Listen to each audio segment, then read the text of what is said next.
Здравейте! Дойде ми новия интерком. Нов, аз съм нямал стар, но взех този на FOTSPORTS FX7 за каската. Ще му направя къстъм стойка и ще го поставя и ще ви го покажа, ще ви кажа впечатления и да видим дали работи. Ето го.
Така, на новата ми каска има място за интерком, който е оригинален на NEX, но аз исках друг, както вече знаете, но ще използвам това място за стойка и направих на 3D модел стойка.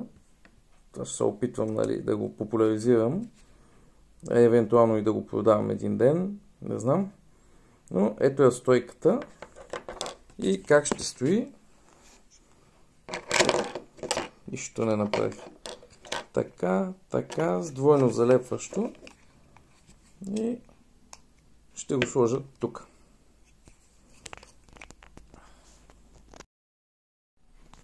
Ето го, поставен интеркома. Не е най-красивото, но поне може да се сложи допълнителен вече друг на тази каска.